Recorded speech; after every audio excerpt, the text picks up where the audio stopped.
Councillors, ladies and gents, good afternoon. It's the first planning committee of the civic year, and therefore the first agenda item is the nomination of the chair. Could I have a nominations, please? Councillor Pell. I nominate Councillor Ruth Edwards. And is that seconded? Seconded. Are there any alternative nominations? No. Could I have a vote on the chair then, please? Okay, that's carried. Councillor Edwards, if you could step on it, please.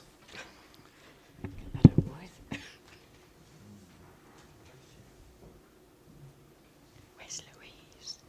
She's away. Oh, good. Good. Peter Clark thought she was going to go for vice chairman. Thank you all very much indeed for your support this last couple of years, quite a good many years. So I believe it's up to me now to ask for nominations for Vice Chair. Councillor Matthew Feakin. Peter Clark. Thank you. Do you have a seconder? Councillor Anne Webb seconds. Show of hands for Councillor Clark. That's unanimous. Thank you. If you'd like to join me as Vice Chair, please, Peter. He thought Louise was going to pinch his jaw. There's no hope of that.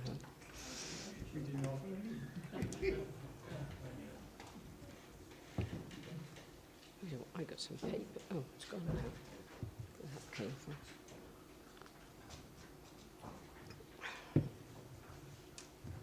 Thank you all very much.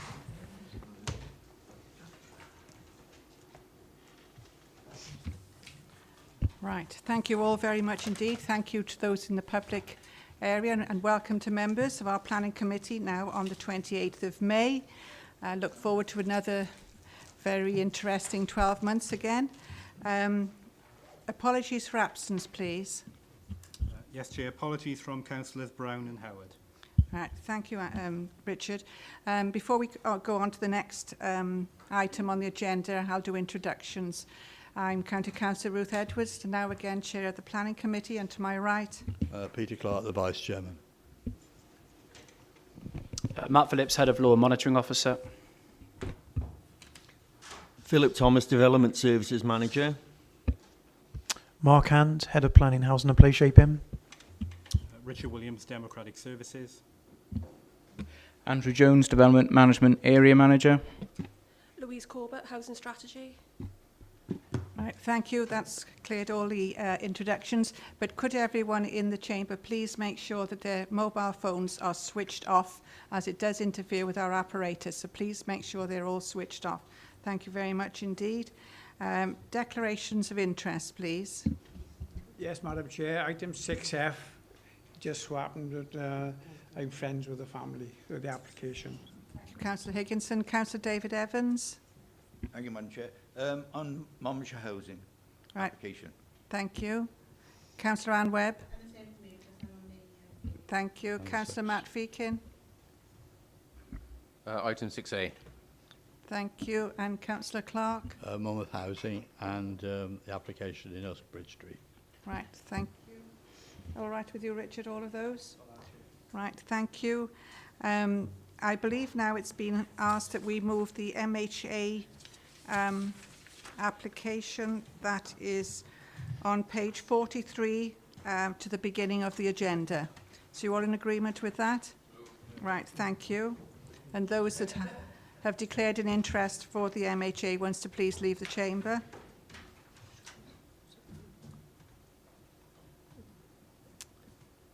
Right. Is that you, Phil? Yeah. Right. To the right. Chair. Is that the MHA? 6C.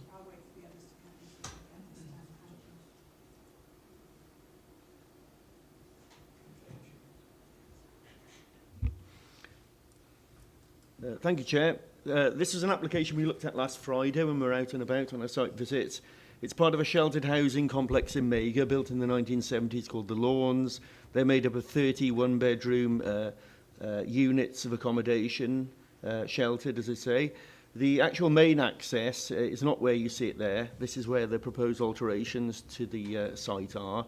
The other access is from the other side, from West End, and there's a small parking area and accommodation for to to allow an ambulance to service the site from the other area. So the current proposal is to form a small parking area within that site, roughly where that lamppost is, off Withy Way, to get into the site there. So there'll be seven parking spaces. I'll show you those on a plan in a moment, and a number of other smaller alterations to the site. So it's just having a look at the site.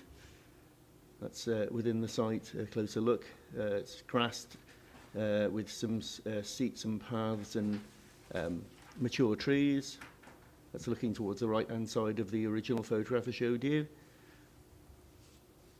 That's the proposed point of access, as I explained in the first photograph. And that's looking to the right as you come out. You'll come out of the site, so access and visibility is good there. And then that's looking to the left. So again, it's reasonable access and visibility. And then that's looking at opposite the, as if you had your back to the new access, looking across the opposite junction there. So it's off Redwick Road, the access, not Withy Way. Withy Way is the junction opposite it. So that's showing a site plan. You show the layout of the lawns. You can see the access down from the other side off West End there, which shows the area for the ambulance, and then a small parking area there for existing residents and staff. So that's the layout. So you can see, if I can point, that's a blow-up of that area there. So you can see where there are 7 parking spaces, new access coming in opposite Withy Way off Redwick Road, retaining mature trees throughout the site. There'll be footpaths in a suitable surface material to distinguish it from the parking area. There'll also be some sitting out areas in these areas here for residents. Provision of rotary dryers in that far area, which when we were looking from here was right in the corner of the plots there. And I think that's about it actually. So we've got the sitting out areas, the rotary lines, and the footpaths and parking area.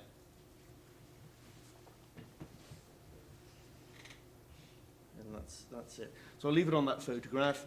There were originally objections to the initial scheme, which was a much bigger car parking area and also had other aspects which have now been omitted from the scheme, such as a scooter parking area, and they were deemed inappropriate and not necessary by local residents, so they've been omitted by the applicant, which is MHA, after listening to the initial objections and concerns from the local member.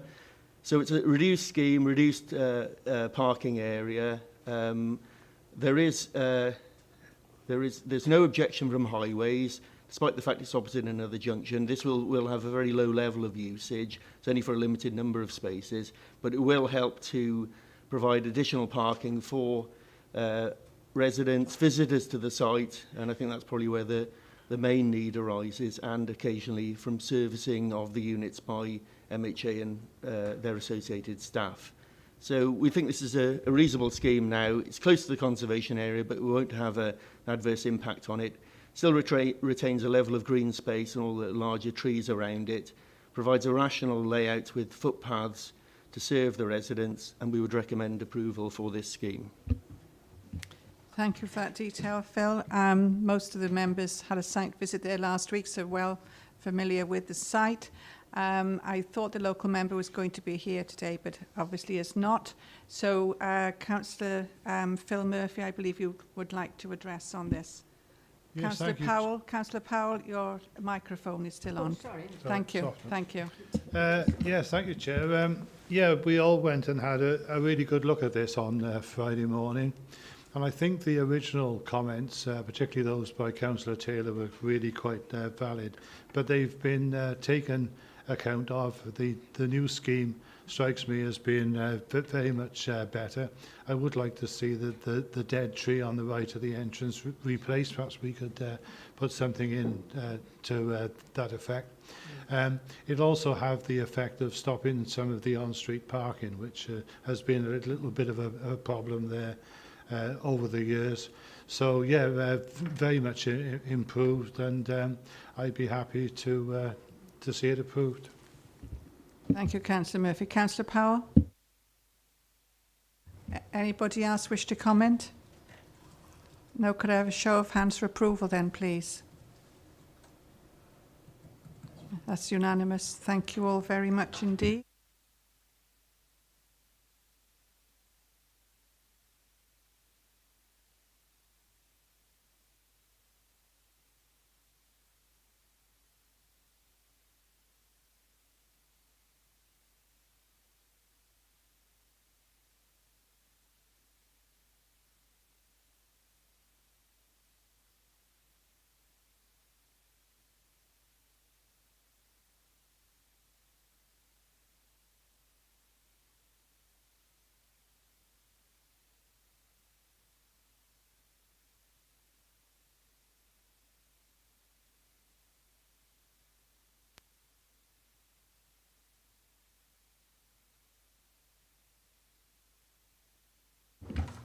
Right.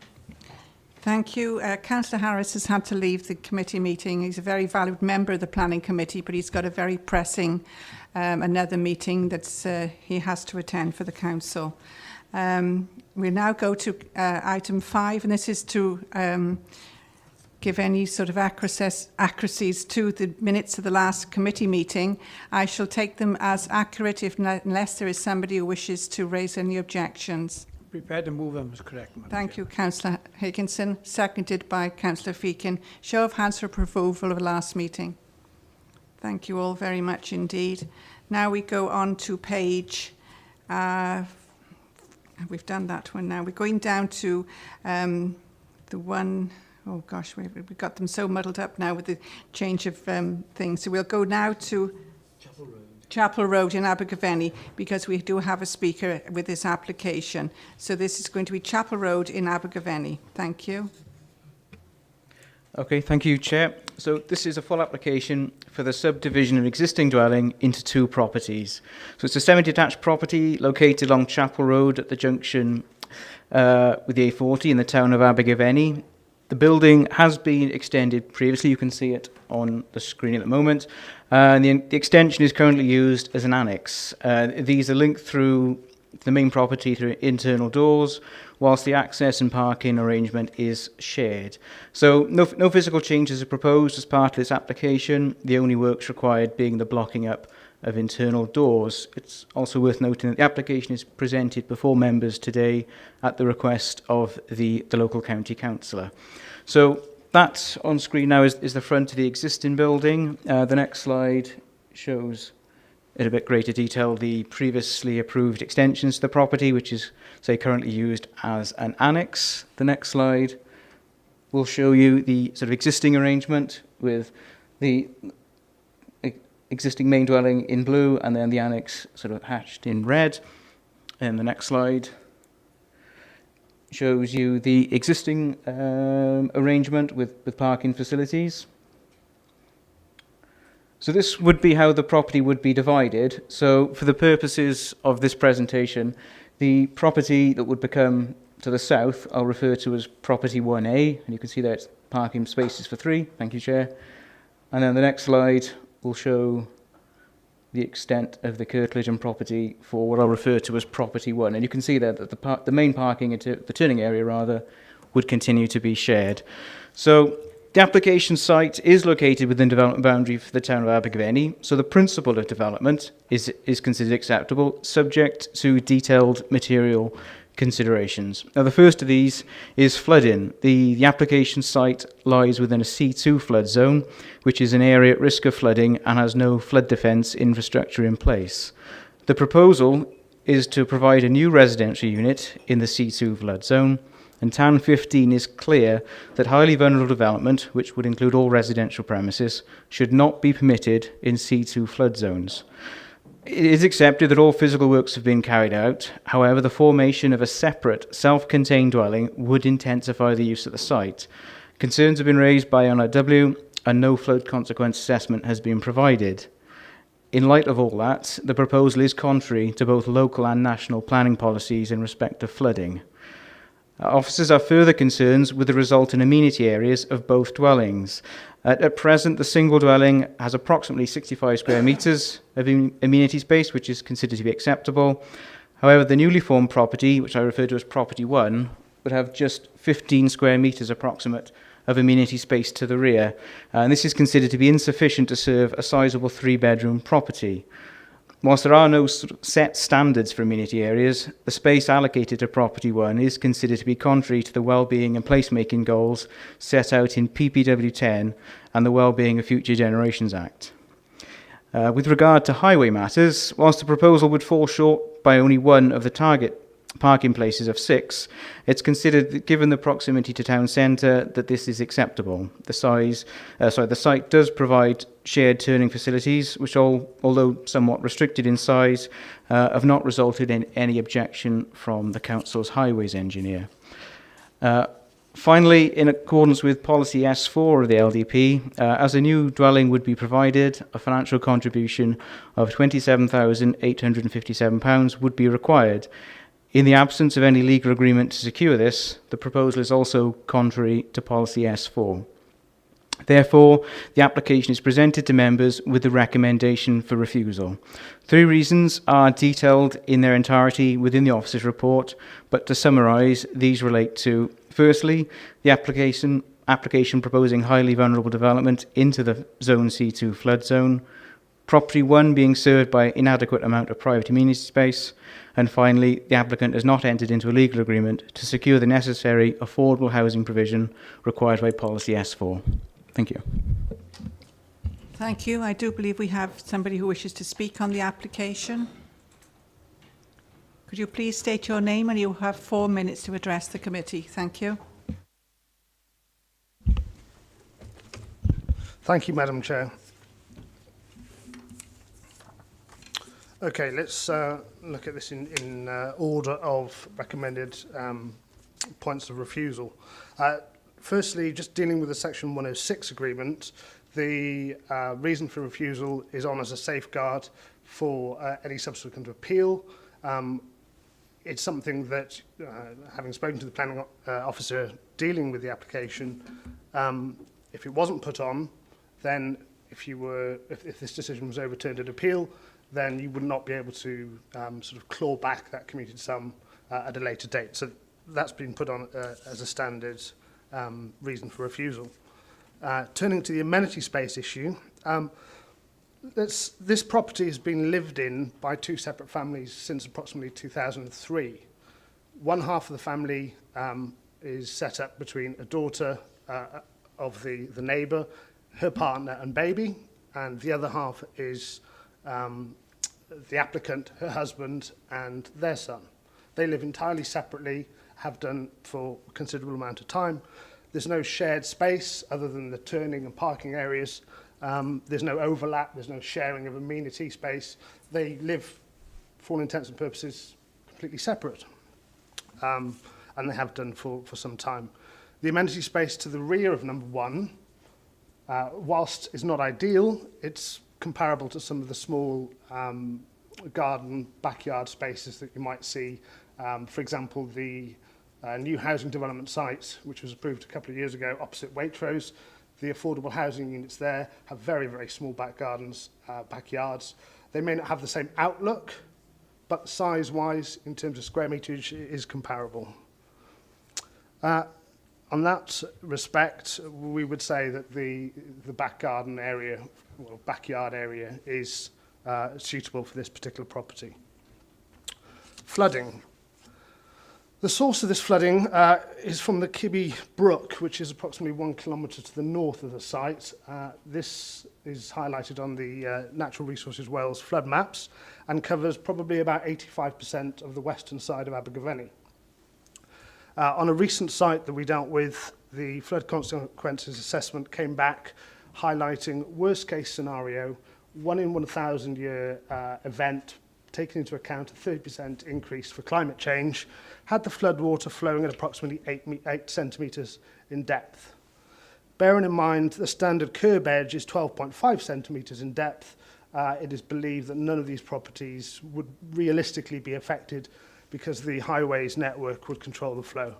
Furthermore, no exercise has been undertaken to look at the interception or the capture from the existing drainage network, i.e. sewers, and the like. So whilst this is in a floodplain, we believe that actually there is no real risk, immediate risk from flooding in this area.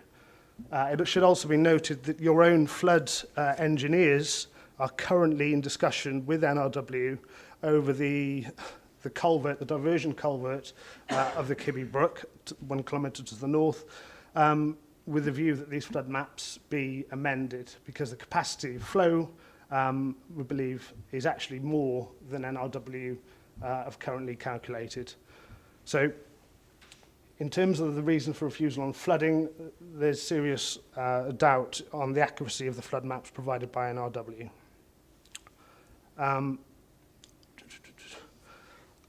Therefore, we would ask you to look at this. You don't necessarily have to follow the policy advice. We would look at you, ask you to consider this rationally, and we would respectfully request that you approve this application. Thank you. Thank you very much. You didn't state your name at the beginning, please. Geraint Hurst, Right, agent for the applicant. Right, thank you very much indeed.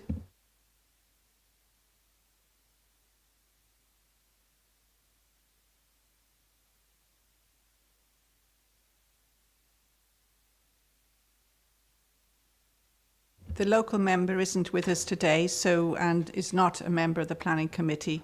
So I believe that Councillor Powell is the only one that's located quite close to this one in Abergavenny. So Councillor Powell, would you like to start comments, please? Thank you, Chairman. I've just heard what the gentleman said about the flooding, but we have to take what report we've had from NRW, obviously, because we're not experts. We haven't got any, I can't find out where the water's going to be or whatever. We have to take that because that is the statement of the time. I was there the other day, and I don't know how they could really even call that bit at the back an amenity. It's, you couldn't swing a cat there, to put it in that language, but it is so small. It's only room to put a couple of rubbish bins out. You couldn't enjoy it as sitting there and look at the view. So many families share big properties between, the older generation and the next generation of their family, and they don't ask to have separate properties. I agree that it's been parted, but that's their own, for their own wish. And I feel that it's an unnecessary application when they're both families are living perfectly all right. It doesn't, it upsets the flooding criteria if it was put separately, and I'm afraid I wouldn't be able to recommend this. I think I'll have to stay with a refusal. Thank you, Councillor Powell. Anybody else wish to comment? Councillor Matt Feakin and then Councillor Murphy. Thank you, Chair. And yes, it's come before us, as Councillor Powell just said, perhaps without all the information that we could have before us. At this moment in time, the applicant hasn't provided the flood consequences assessment as is required. And without that information, then it's either to defer and allow the applicant further time to put that information together, or to refuse as it is presented us today. Thank you, Councillor Feakin. Councillor Murphy. Yes, thank you, Chair. And on the face of it, this all seems a bit strange because it is effectively one property and it's there. I accept the fact that it has been split, but at the moment, the whole of the land, all the amenity space is available to the one family, even though they tell us that they're living separately. If we give permission to this, it means that that each individual parts of it could be sold off separately, and then that would alter the dynamic there quite a bit. And there's also a query from those of us who are on site about the garage that looks very domesticated to me, but that's not what's before us. So I'll just make that passing comment.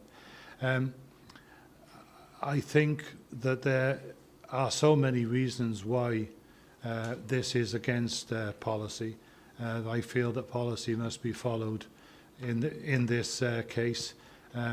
I do recognise a lot of the arguments, but I don't think they carry sufficient weight. So I shall be voting for refusal, and I'll move that now if you wish. Thank you, Councillor Murphy. Anybody else wish to comment? Andrew, if you wish to give some clarity on what has been raised, thank you. Well, just a couple of points. One, before members did vote, it was just to suggest a slight rewording for the first reason for refusal, so that it's clear that it's referring to an intensification of residential development in C2 by the introduction of a separate household. So if we could just clear those wordings up, perhaps we could agree that the detailed wording then with the panel, for example. And one other final point to make, the agent has suggested that it's ran as two separate households. The planning history of the site is that there have been lawful development certificates applied on the site previously to establish as two separate households, and those have been refused. This application originally came in as another certificate of lawfulness. The officer's view is that it was not sufficient evidence, and hence it's now become a full application. Just wanted to clarify that point on the planning history. Thank you for that explanation, Andrew. I believe Councillor Powell moved approval and seconded by Councillor Murphy. For refusal, sorry. Could I have a show of hands for refusal, please? That's unanimous. There's nobody against. Thank you.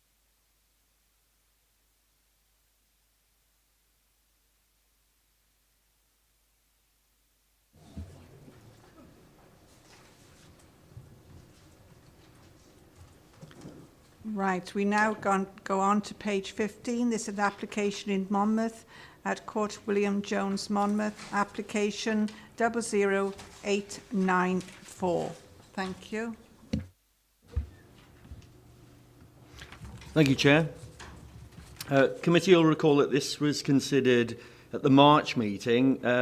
Committee were broadly satisfied with the proposed development, but resolved to defer the application to enable officers to review the affordable housing contribution with the applicants. I'll just quickly run through the slide so you can recall the scheme. So it's a site in the middle part of Monmouth, just off Court William Jones, which is the old Arms House development. It's a high-quality residential scheme now, near the library.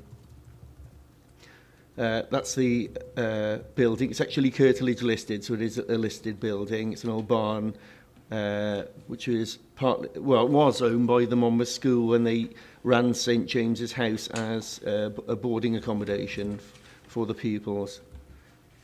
That's the building there. It's in need of some tender loving care by the look of it. And the proposal is to convert it to 2 residential units with an extension to the rear. So I think members were broadly happy with it and the parking, even though the parking was slightly down on what we'd expect. You normally expect three spaces, but because of its very central location where you could walk to facilities, who were willing to allow a relaxation of the parking standards. And that was the how it would be laid out into 2 units. And there's the elevations there, so it's quite a bold scheme to convert it. And that was the extension at the rear, linked by a glazed corridor, we can call it that. And that's the first floor. So you can see there were 3 bedrooms in each unit. And those are the roof light examples. So I'll go back to the elevations and leave them on that. There we go. Right. So, it was deferred to enable officers to review the affordable housing contribution with the applicants. Members consider that the development should seek financial contributions for affordable housing for the 2 dwellings rather than the 1 dwelling that was requested by officers. And officers had suggested the 1 was appropriate because the scheme was actually caught up with part of a larger development which had already been started. So, and that was for the 1, the building to be converted at the time to 1 dwelling. So this was a different scheme for 2 dwellings. So we thought net gain of 1, so we'd only consider a affordable housing contribution related to 2 units, which would have come to about £51,000. So in the meantime, the applicant has since submitted detailed viability appraisal of the development, and officers have considered the proposal against a contribution for 2 dwellings as requested by members. The appraisal has evidence that the scheme would not be viable for the development to provide any financial contribution towards affordable housing. The information submitted by the applicant has been scrutinised by the Council's Senior Housing Strategy and Policy Officer, as well as planning officers, and it has been concluded in this case that that it would not be able to provide a financial contribution towards affordable housing for either 1 or 2 units, taking account 1 or 2 units to contribute. While current policy is that all residential developments, including at a scale of a single dwelling, should contribute to the provision of affordable housing in the locality, this is always subject to financial viability of each scheme. It's worth noting that the Council is currently considering revising supplementary planning guidance and is out on consultation on that matter for its affordable housing, and that takes account of updated evidence and it would provide clarity on key elements of the guidance.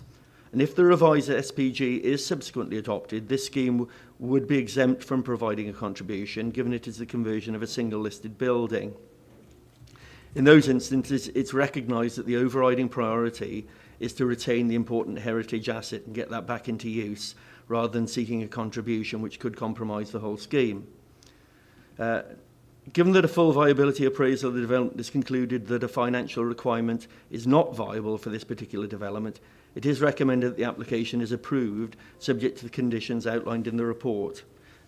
We have noted via advice we've had that the scheme has got an error in it, the viability assessment, in that it does not, it takes into account VAT within the assessment, and we think this scheme would actually be able to recover the VAT on the scheme because it's a conversion of a building that was formerly in commercial use. So the VAT element actually inflates the size of the shortfall. But having said that, we've taken into account the amount for VAT within the appraisal, and even deducting that from the overall profitability of the scheme, there's still a shortfall. So the scheme for 2 units or even 1 unit is not financially viable, rather, even taking into account the error that they may have included VAT in their calculations, where it is exempt or deductible, recoverable rather. So we would still recommend approval, even taking into account that particular issue within the viability assessment. We conclude it's not viable and recommend approval subject to conditions. Thank you. Thank you very much, Phil. Councillor Murphy first, please. Yes, thank you, Chair. And just to add a little bit of clarity to that business over the VAT. This is a redundant commercial building, and as such, any work on it, particularly as it's for resale, it would be different if it was for renting, but if it was for resale, the conversion to residential means that it's trading. So whoever did it, because it does say it's not a developer, whoever did it, they'd have to register with HMRC as a trading entity. It falls within the category of 0 rating, which means that all of the VAT within that scheme can be recovered. But I agree with the officer. I've had a look at it, and even if you take it out, it still isn't viable. So on the basis of that, I think we just note that for the future, that you know, we can't just include VAT just because somebody's put it there. So I'm happy to go along with the approval, Chair. Thank you, Councillor Murphy. Councillor Alan Davis.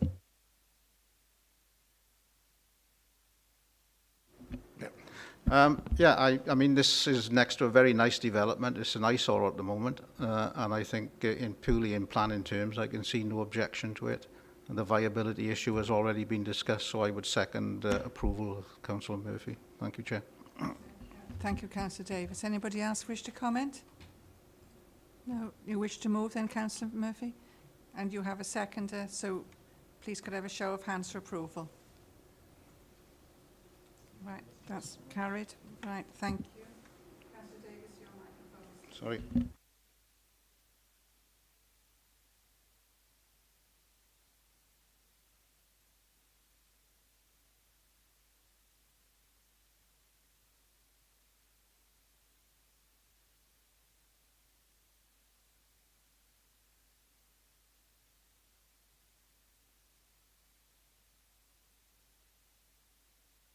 Councillor Clark declared interest on the next application as Leicester Chamber, but I shall wait for the return of Councillor Matt Feakin.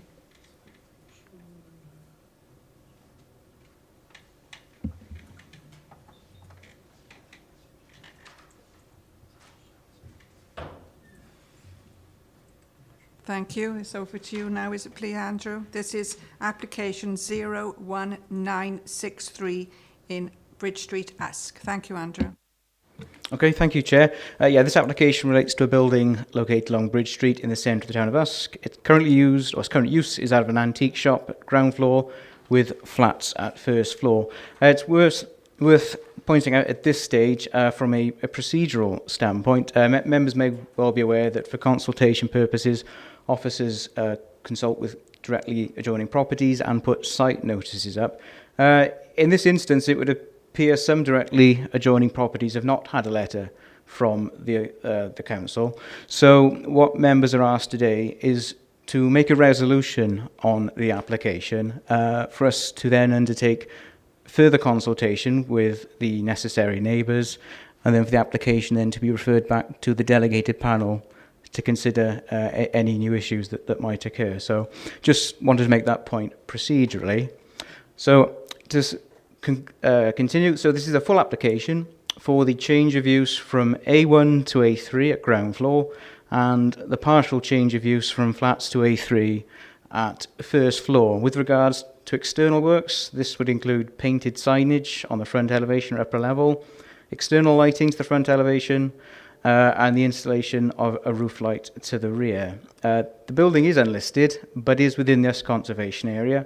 It's also within the central shopping area, as designated by policy RET2, and is within the C1 flood zone.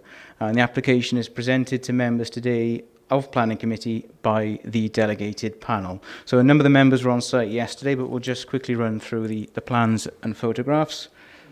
Done the photographs? Thank you, Phil.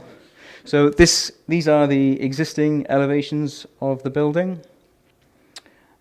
These are the proposed floor plans. So you would have ground floor to the right, the cold room, the microbrewery, and at first floor level there would be a bar area to the front of the building. Thank you, Chair.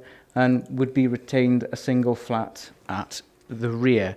So in terms of principle, as stated, the site is located within the central shopping area for Usk as designated by policy RET2, within which the policy sets out a change of use from classes A1, A2 or A3 on the ground floor with street frontage to uses other than classes A1, A2 or A3 would not be permitted. It is therefore considered that in this instance that the A3 use proposed, with some ancillary A1 at ground floor, would meet the requirements of policy RET2. With regard to flooding, the proposal would actually reduce the amount of highly vulnerable development from 3 flats to a single flat at upper floor level. Over 50% of the upper floor level would be less vulnerable A3 use. There's no increase of floor space or hard surfacing, and therefore the change in flooding scenario experienced on site is not unacceptable. Therefore, the development, as set out in more detail in the officer's report, is not considered to have a significant impact on flood and flood risk, and accords with both national and local policy on flooding. With regard to the external changes to the building, these have been subject to negotiation between the council, including the heritage officer, and the applicant. The revised design would see the main entrance door in a central position, which has also been reduced in width. And it's also worth noting that samples of external materials would be managed through appropriate planning condition. Signage is subject to a concurrent application for advertisement consent. However, these would be painted directly onto the building with external lighting, which is considered to be policy compliant. With regards to residential amenity, objections have been received in relation to the impact of the change of use on their amenity. Firstly, in terms of overlooking the loss of privacy, the most likely to be affected would be the first floor flats, namely number 6, 8, 10 and 12, on the opposite side of Bridge Street. These are varying between 10 and 15 metres from the application site. At present, the upper floor windows at the application site serve bedrooms, and there are no plans to enlarge or reposition these windows. It is considered by officers that, therefore, the proposed use would intensify the use of the upper floors. However, the situation with regard to privacy and overlooking is comparable to the existing use.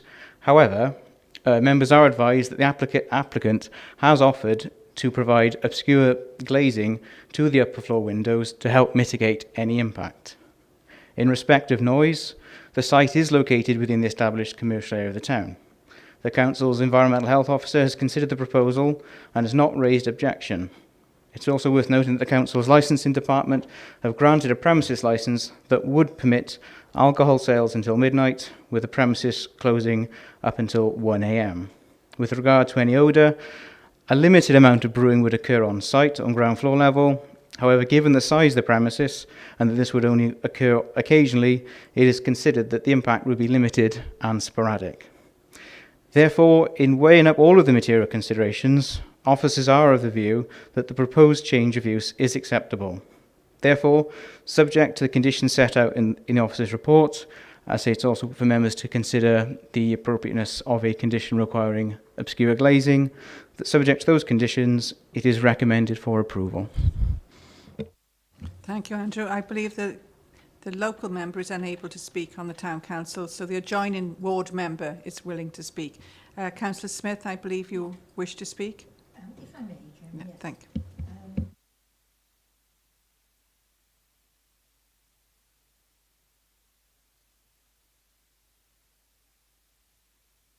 There we are. I know this. In actual fact, the officers have covered the areas probably that I would have wanted to cover and that have been raised with me by the local residents. The residents would like to say a sincere thank you to the committee for agreeing, for me, as a stand-in for somebody else to make their points of view, which numbers of them have been addressed. So thank you to the committee. I'm a substitute. But I'm very happy to relay the residents' concerns because things didn't seem to have gone as well as they should have done regarding consultation and people being aware of implications of the application. So the main specific to the change of use to the first floor of 37A Bridge Street, which you've seen on the screen. Reasons for the objections: the loss of privacy. The first floor of 37A looks directly into the lounge of number 8 on the other side of the road, and the bedroom of a child in number 10. Now, it seems strange to say you're looking over the road, but it's not a very wide road, and to feel that there are people in a room opposite staring across the road into your dwelling can be a bit off-putting. You could have a lot of people sitting, but that seems to have been addressed already by the applicant saying they will install misted glass, or whatever you call obscure glass. Also, should be considered, there should be no opening windows because sound travels very well in that enclosed street at night. It's a strange street. It can be very quiet, but certainly sound is easily transmitted. So serious consideration that there should be no opening windows on the first floor. You've made reference to the opening times. They should be restricted. To have this little pub, because it is a small pub, or it hopefully is, that it should be open until 1 in the morning, I don't think is acceptable. People need to sleep. Anybody who needs to be out at 1 o'clock in the morning hasn't got any work to go to in the following morning. So that licence, I found it strange actually, wondered about the horse before the cart, because the drinks licence is issued before the planning consent is given, and that seems to me strange. But I do think it is totally over the top to say that if there were a pub there, that it should be allowed in the middle of that little community to be open until 1 in the morning with people issuing in forth, chatting, laughing, or whatever. Very, very disruptive. What else have we got to say? That the increased noise, change of use is not consistent with other pubs in Bridge Street. And that's very true because they all face another pub. And also you should consider the issue of people spilling out onto that road at night. It's not a good road, can be deceptively quiet, but consideration of the damage, of the dangers on the road. So the restrictions that residents would like to see, if you were granting permission, would be already agreed the frosted windows, really serious consideration that there should be no opening windows, let alone that time the sound get out, and also a restriction of the opening times. It is not reasonable in a small community to have lots of people around at 1 o'clock in the morning. Also, the residents would like the committee to note that a complaint has been made to the council regarding the lack of consultation, and officers have made reference to that already, and it is being addressed. So if I've helped the residents in some way to relay their concerns, when the decision goes, well, the decision to be made by the delegated committee, if you feel that is the appropriate place to make the decision, or whether the decision should be made by the full planning committee, I don't know. I have concerns for them, the noise and the interference and privacy. So I thank members very much for the opportunity to make those representations for the residents. Thank you. Thank you very much, Councillor Smith. Mark, I believe you wish to comment now. Thank you. Yeah, only very briefly, thanks, Madam Chair. Just in terms of consultation, to clarify with members, we have fulfilled the legal requirement on this application, which is to either do a site notice or adjacent neighbours. But our standard practice is on applications like this to have done both. Hence Andrew's suggestion that we also send letters in addition to the site notice, also send letters to the couple of properties that we missed off. So we're seeking a resolution from committee today. If you're happy to do that, we then consult the missed neighbours and report their findings back to delegated panel. If delegated panel is not happy that any of their concerns raised have been addressed, it could be referred back to planning committee for July's meeting. So just hope that clarifies the situation. Thank you. Thank you for that, Mark. Councillor Feakins. Thank you, Chair. And from my point, it's just to say I'm delightfully happy to see reinvestment back into Usk High Street. There's ever so many shops are closing. It's one of the high streets that isn't suffering like other high streets in neighbouring towns and in other towns in our county. But we should be doing everything we can to support any reinvestment back into those high streets. Notwithstanding that there are other residences already in situ, and that those considerations should be given weight in this in the broader context. But I'd be minded to approve the application in this committee, subject to the conditions that Andrew's outlaid already, and subject to, if Mark thought it appropriate, to reconsultation to come back before Delhi panel. But for me, I think we should do everything we can to support an application like this, so I propose that we support it. Thank you very much, Councillor Feakin. Councillor Anne Webb. Second, Councillor Feakin's proposal. Thank you, Madam Chair. Thank you. Councillor Maureen Powell, then Councillor Murphy. Thank you. When we were at the site visit before the weekend, I stared at those windows closely, and I don't think they are opening windows, because that type of window, if it is opening, usually has a sash thing, and they don't look like that. They look static. I think that is the main thing. If they can't be opened and they are obscured, I think that answers a lot of the problems. Thank you. Thank you, Councillor Powell. Councillor Murphy. Yeah, thank you, Chair. And that was the point I wanted to pick up on. This is a very much better application than the original one that came in. A lot of these issues have been addressed as quite satisfactorily as far as I can see. Yes, I support the obscure glass. I think that would make quite a difference to people's perception of what's going on. Although when it was a flat, people could look straight across anyway. But nevertheless, you know, it's been offered, and I think we should take them up on it. There is a point about noise travelling, and I think I'm right in saying that they're not opening windows anyway, Andrew. Perhaps you could confirm that. At present, yeah, they do appear to be non-opening, but if they were replaced, obviously, we'd need to consider the wording of the condition, whether they're obscure glazed and non-opening. We might need to, well, perhaps it's got to go to Delhi panel. There might need to be issues to consider there in terms of building regs and those not being non-openable. But certainly, I mean, the obscure glazing and the privacy issue would be satisfied by that. But the fixed glazing in its entirety, perhaps we need to consider with the panel in consultation with building control. So just thinking of means of escape, etc., ventilation. I somewhat suspected you were going to say that, but for somebody who lives reasonably close to a pub, much further away than that, but nevertheless still close. Yes, noise does particularly travel. So if we could deal with that, subject to regulations, that'd be good. I'm not sure that the issue with regards to the opening hours is a matter before us now. It's been granted by the licensing committee, so I don't think there's anything we can do about that. So yeah, I'd be happy to support it. It's been proposed and seconded, so that's okay. And that was with the resolution that those amendments will come to the delegation panel. Right, Councillor Feakin, you issued for approval, and seconded by Councillor Murphy. Because there a show of hands with what Andrew has also said. There, okay. That's unanimous. Thank you very much.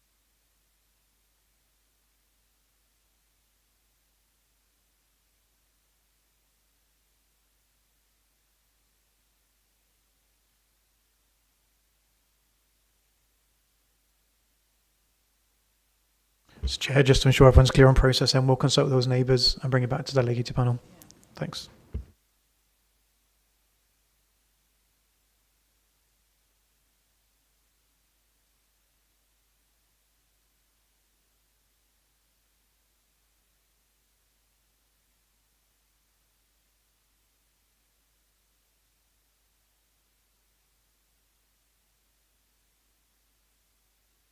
Right, we now go to page 67 in 7 Crescent, Chepstow, land adjacent to 7 Crescent, is application 01984. Thank you, Chair. This is an application for 2 dwellings at the end of 7 Crescent. Again, we looked at this on site on Friday.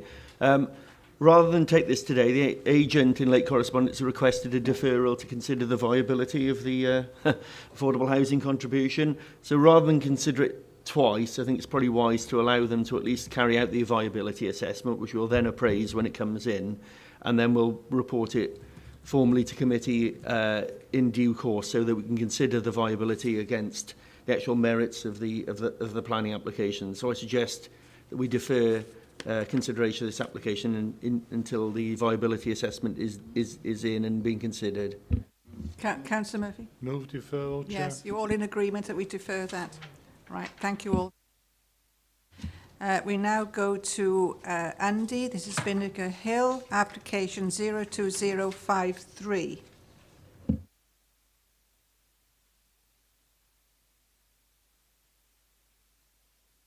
Madam Chair, I declare an interest in this one. Thank you. Originally, I've already declared it again. Yes, you have indeed, Councillor Higginson. If you'd leave the chamber, please. Back to you.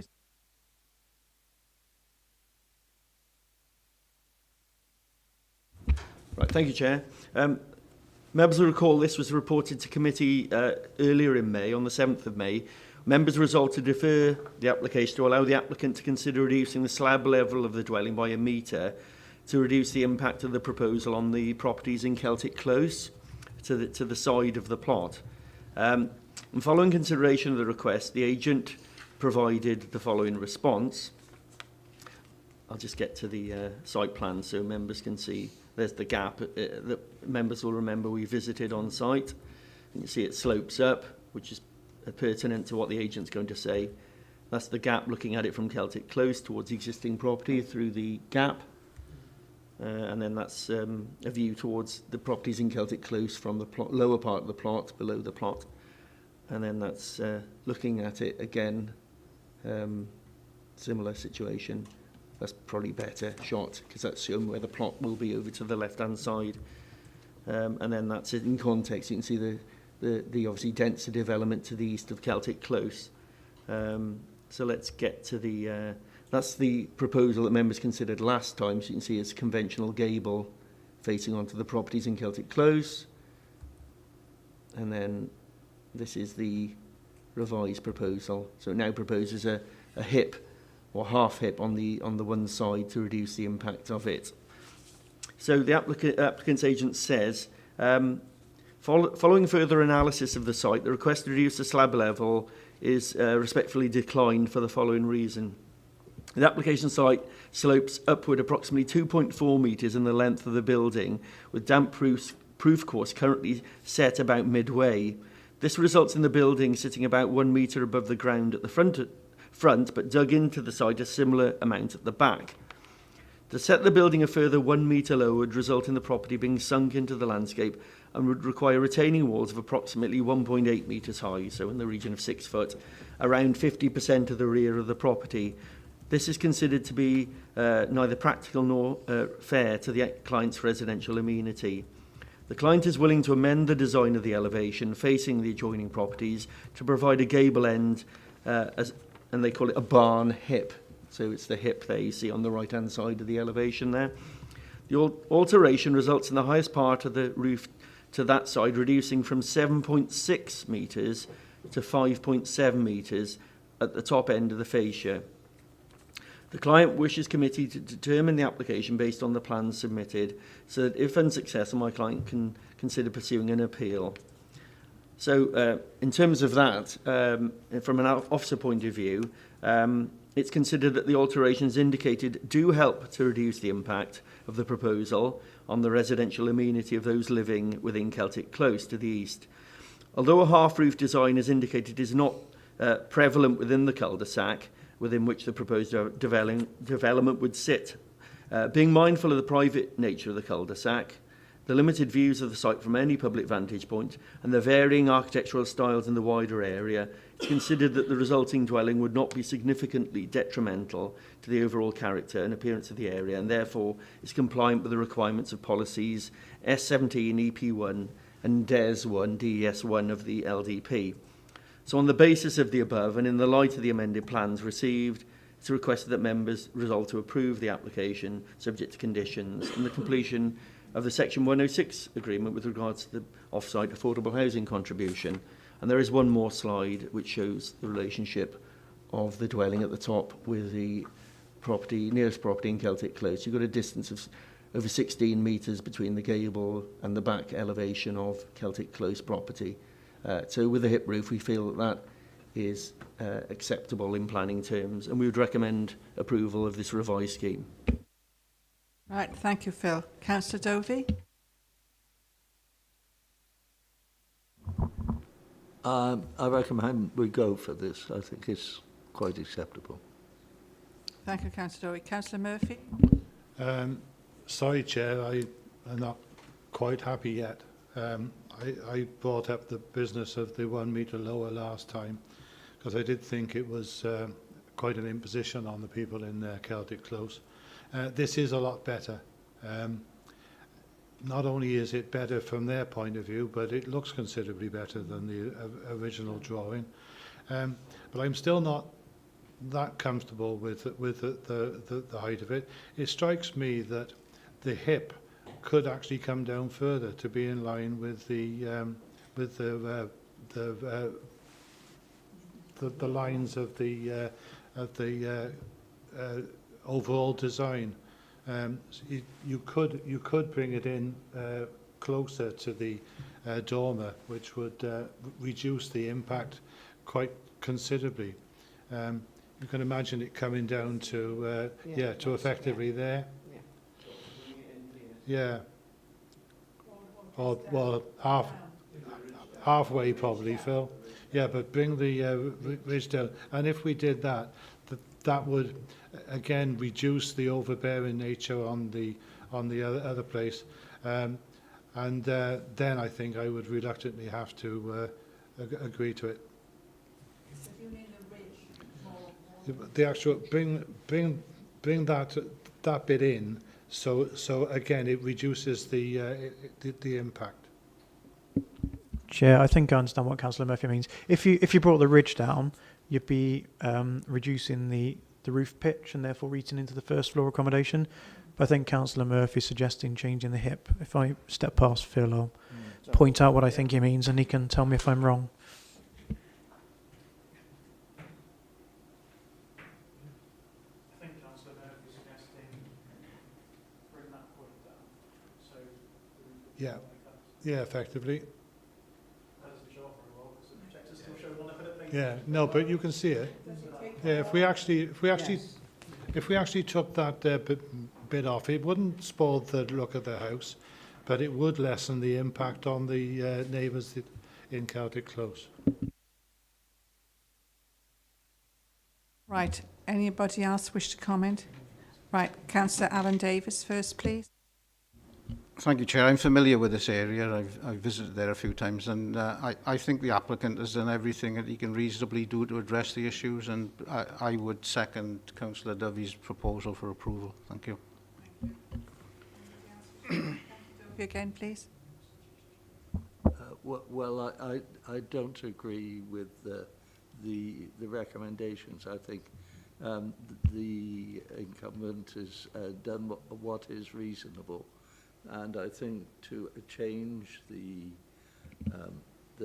hip and bring it in closer to the dormer, I think would spoil the aesthetic of the house. I think it would look quite odd.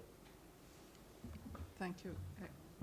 Councillor Davis, your microphone is still on. Councillor Clark?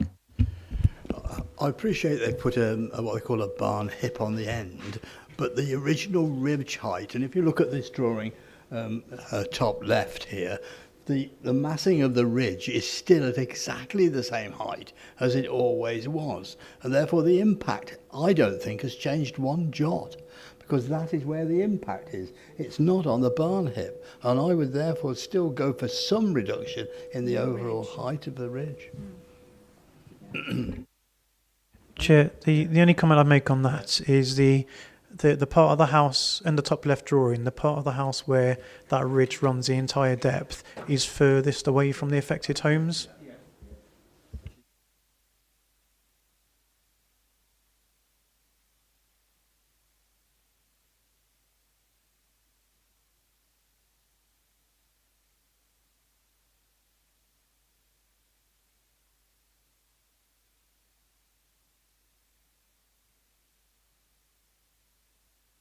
Councillor Feakin? Thank you, Chair. I think the difficulty with asking it to go back to the applicant again, he's already made it quite clear that he wants this to be considered as it's presented to us today. I think the difficulty of going back and asking him to alter the ridge heights is that it will alter the first floor accommodation quite significantly, and then you're offsetting one's amenity within the household compared to the amenity of a potential amenity of the neighbouring property. So yeah, I'm not so sure that sending it back to ask for a revision is the right thing to be doing. Right. Anybody else wish to comment now? I think Councillor Dovey, did you move approval? I moved approval. Right, and it was seconded by Councillor Davis. Could I have a show of hands for approval, please? That's with this amended. Oh, is it going to consist? I thought you said it wasn't going to be amended. This plan here. This plan here now has been amended. Oh, been amended, sorry, we're not going to amend Yes. it anymore. No, no. Thank you. Those against the application? Three, Chair. So it has been approved. Thank you.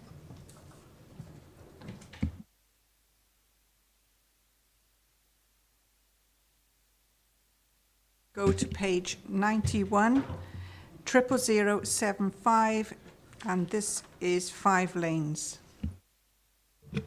Thank you, Chair. So this is a full application at 5 Lanes Transfer Station, Cowent. So it's presented as it's been submitted by Monmouthshire County Council.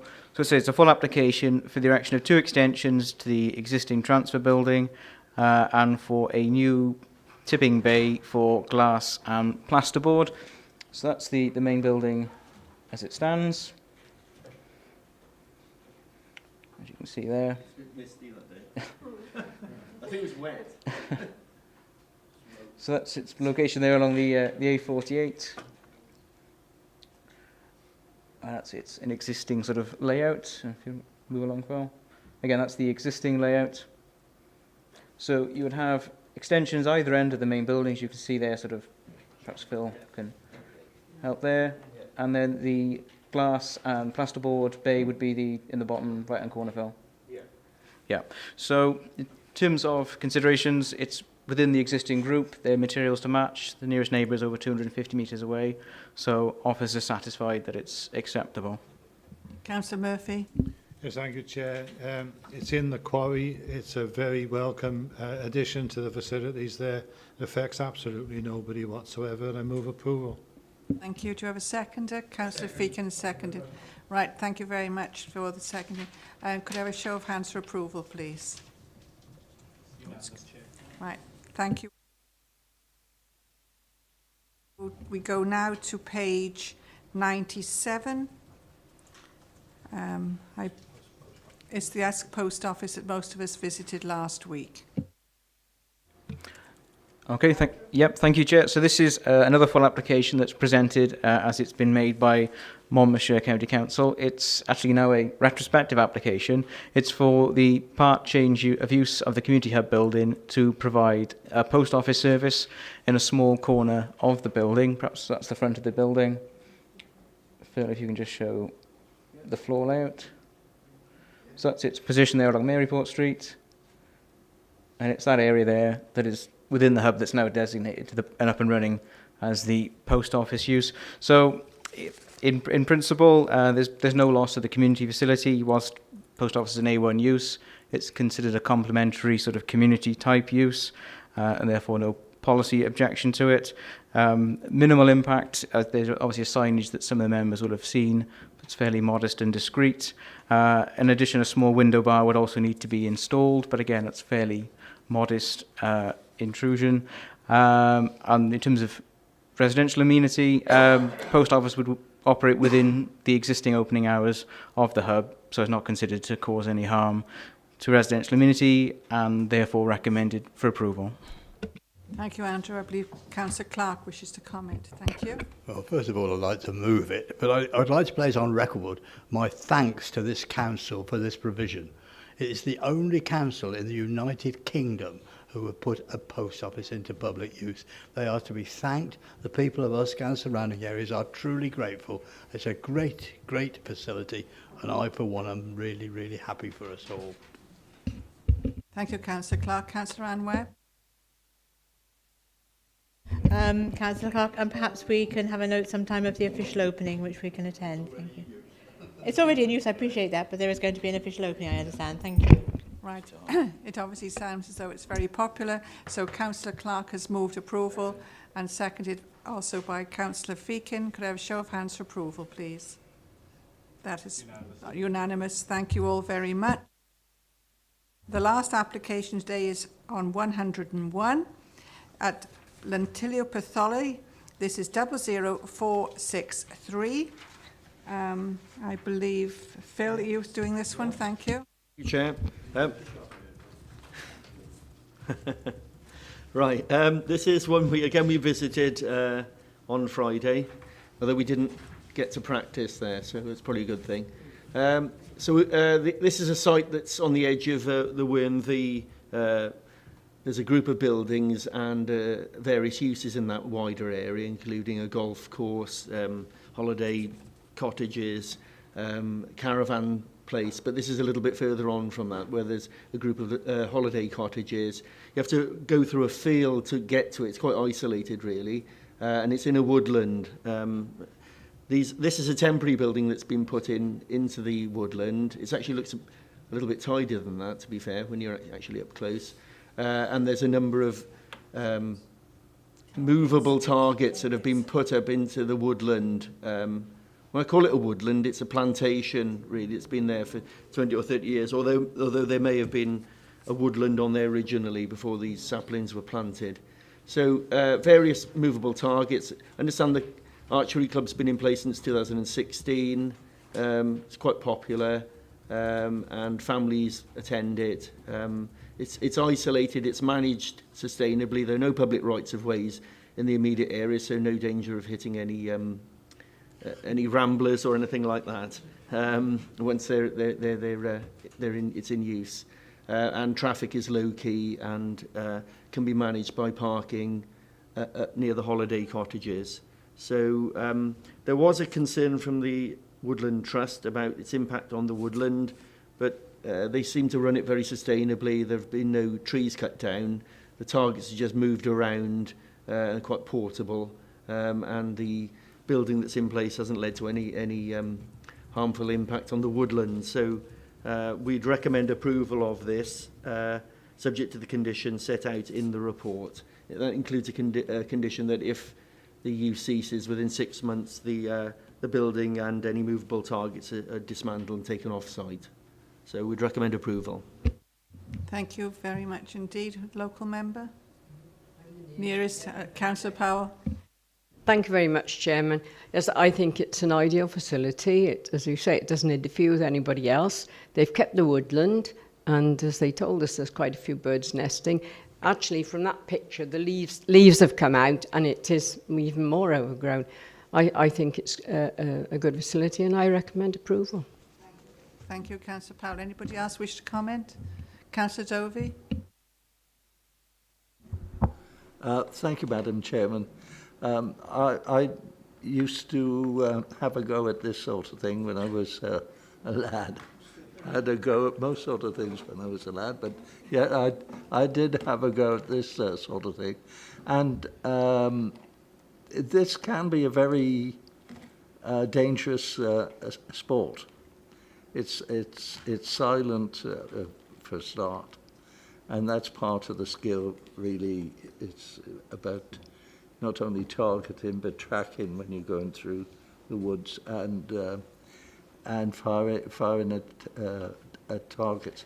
I just want to be assured that, bearing in mind that there are caravans and whatnot down at the other side of the site, that the right safety precautions, I'm not saying they're not, but I would like some assurance for this planning committee that all aspects of the safety of this site have been taken into account, because I just worry about that.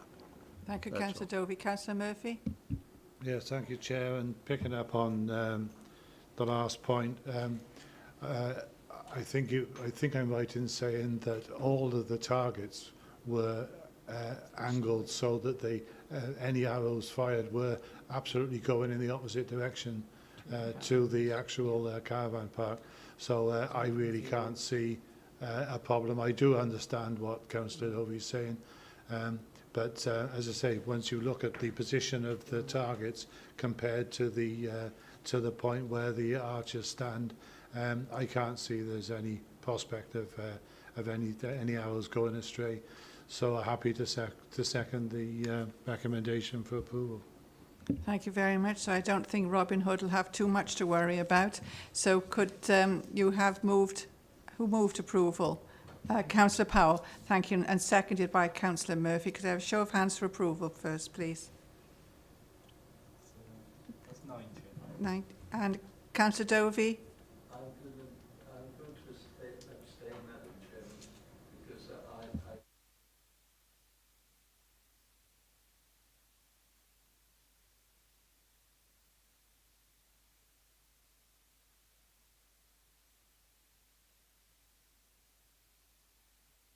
Thank you. I'm sure the officers would have been On that point, it's covered by other legislation, but we were assured when we were on site that they carried out various risk assessments, and it's in their own interest to make sure that the members who use it, who are probably the most vulnerable to being hurt when they're there, including children, use it responsibly. So they do take that very seriously.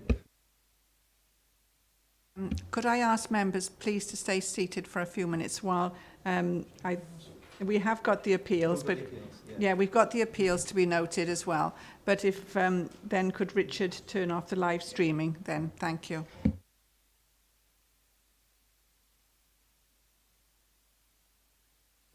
Okay. Yeah, thank you, Chair. So this first appeal, this was for a retrospective application, a property just off Tewin Square in Usk. Was originally built not that long ago with timber windows to the front, a sort of a heritage style property. Normal permitted development rights were removed, and therefore permission was needed to change them. They were changed to UPVC, and the inspector agreed that the site was in the conservation area. It's identified in the conservation area appraisal, and that the impact failed to preserve or enhance the conservation area. So we were successful in that appeal. The next one, Phil. So this appeal, again, we were successful in this. This was a retrospective application again. This was for a single Gypsy and Traveller pitch just outside Llanfethrin. We refused the application on highway grounds, concerned with the access arrangement, inappropriate, unacceptable visibility displays, also concerned that the occupier couldn't turn large vehicles within the site to enable him to leave in a forward gear. So it was refused on that single ground, and the inspector agreed that from a highway safety point of view, the site wasn't suitable and was harmful to the occupiers and other road users. So another successful appeal. Okay, and the last one was at Severn Farm near Leechpool, on the road out from Caldicart, and that's the property there. It's already been extended in the past, but it was formerly a county farm, which is in private ownership. That's it, looking back the other way, as you're coming from Caldicart towards Chepstow, rather. That's the existing property, and it was to be a proposal for an extension. We've got a policy to limit the volume of increase to rural properties, and it's normally up to 50% increase. And this was the proposal. It's a big gable extension over the other side, which went all the way back and projected at the back as well. So you had that element at the front going on there, which would also then extend, that's at the back, which would extend quite considerably back. So we were arguing that it was way in excess of what we would normally allow in policy terms. The inspector didn't agree, said, well, the existing building's already been altered quite significantly over the years, and you shouldn't just slavishly apply policy, you should actually apply it appropriately, and if there's no harm from the proposed extension, then the proposal is acceptable in planning terms. So that was the approach the inspector took, which you can see where they're coming from, but it is quite a significant extension. So you could see that as a 50-50, I think, really, in terms of the increase in scale and mass of the building. So we lost that one, but that was an officer decision. Right, thank you very much indeed for that. Thank you very much for your attendance today. I think that's all a business, so to speak. Could Richard turn off the live streaming, please?